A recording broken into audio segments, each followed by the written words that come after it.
YouTube, this is my third and last video on writing equations of trig functions, in which we're going to write the equations of sine and cosine curves only. So I'm going to kind of extend it on this one before we pass out on to the next video or next concept. But let's go ahead and start in with what we know. As far as sine and cosine curves, we say we write their equations thusly. We say some a times the sine or maybe the cosine of some angle bx plus some c plus d, where all of these values a, b, c, d are in charge of something here. They control something about our graph. So for instance, we say that the amplitude of the graph is the absolute value of a if it's sine or cosine. If it's any other graph, then it has no amplitude. We say the period, at least for sine and cosine and their reciprocals, it's the original period, 2 pi, divided b ways. Okay, so we say reflection.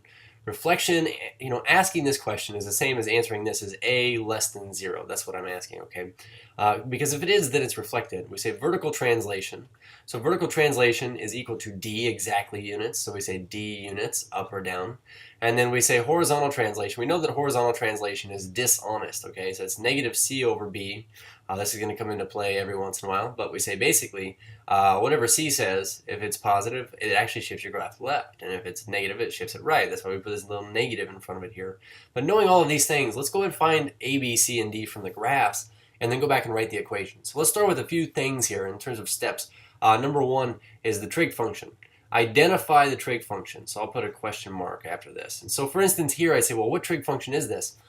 I noticed that I suppose I could say it started here and then went up, down, down, up, and that would mean that I have some trig function that was shifted, shifted half a unit to the right, which is a perfectly fair thing to do. I also want us to notice this. We could actually say it started here, went down, up, down, and went through this cycle, and this would be some sine curve, but it's been reflected. We could do it that way. Or I think the best policy is this. If you ever have the possibility of doing this, start at an x value of 0 and say, look, this counts as going through one full cycle, going all the way up here and then all the way down here again. So what we're going to do is we're going to write it as looking at this little subsection of our graph. We say, well, what curve is this right here? And if we're careful, we can recognize that this is a cosine curve that's been flipped upside down. Recall that a cosine curve, you go out, one period length, cut it in half, cut the halves in half, and it starts up at its maximum, goes to 0, goes down to its minimum, goes to 0, goes back up to its maximum again. So this is the traditional, cosine curve. This is just upside down. So writing down what we know, we say that this is a cosine function. We're going to keep this in our back pockets. We say, all right, well now, amplitude. Does it have any?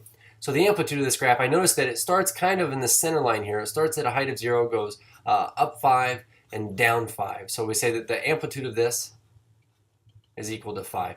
Okay, and remember the absolute value of a is the amplitude. So we say, well, what's the a value? Is it 5 or is it negative 5? It's actually negative 5 here, and the reason why is because this is a reflected cosine graph. So it must be 5 out front, but it is negative. So we could say, how about we check for reflections? Reflections. Okay, so how about vertical translation? Vertical translation. I'm just writing down all the things that we check for here. Vertical translation in this case is equal to nothing. We did not shift this up or down at all, so we're going to say it shifted none. And horizontal translation, the way I'm choosing to interpret this, we would say is none. Okay, so knowing these things, the vertical translation helps us with d. We say then I know that d is a value of 0. And if horizontal translation is 0, then we must not have had a c value either. So far we've gotten kind of out of order here. We say a, and then d and c. To get b, we're going to have to look for the period. So we say 5. We'll go ahead and include horizontal translation. And just know this, I might as well say it. We typically check the period way before step 6, but we ask for the period.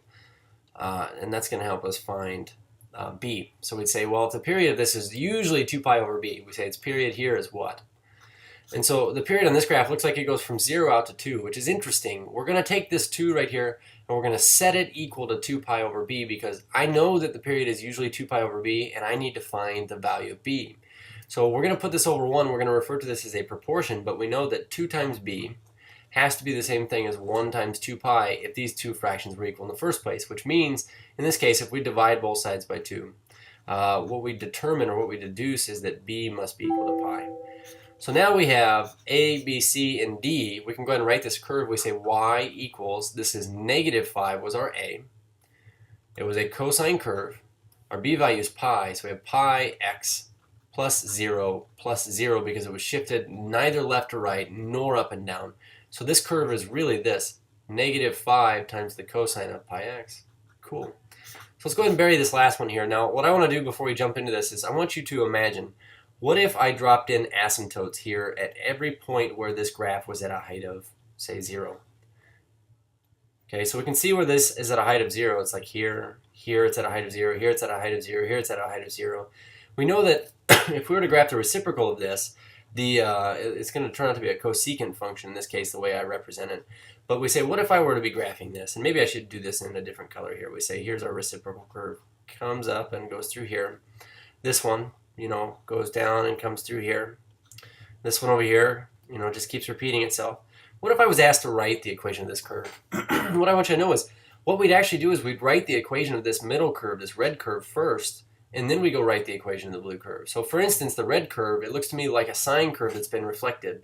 So we say it looks like a reflected sine. So I'm going to tell you what we're going to do here. We're going to write y equals a sine bx plus c plus d, and we'll go fill these things in, but it looks like the amplitude of the sine curve, it goes up 5 and down 5. So we say the amplitude is 5. So I get a 5 here. Is it reflected or not? Well, it looks like it goes down, up, down, instead of the normal up, down, up for sine. So this is a negative 5 because it's been reflected. How about its period? We say its period goes from 0 out to, it's kind of hard to see here, this is a 2. So from 0 to 2, we say that's its period. We say if I set 2 equal to 2 pi over b, well, we just did this, and what we determined was that b must be equal to pi. So we're still getting the same b value in here, right here. We didn't translate it left and right. We didn't translate it up and down. So we say, well, how is this any different? Well, first of all, let's recognize this. I was saying, hypothetically, what if I was graphing the reciprocal function? So would I write the equation this way? And the answer would be no. This, as a matter of fact, is the equation to the red graph. If you want the equation to the blue graph, you would just write this. Negative 5 cosecant pi x.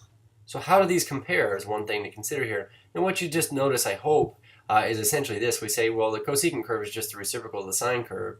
So to write the equation of the sine curve, it's really easy to make its reciprocal. You just change the sine to cosecant. So that's how you would deal with the cosecant or a secant curve, just by knowing how to write the equations of sine and cosine.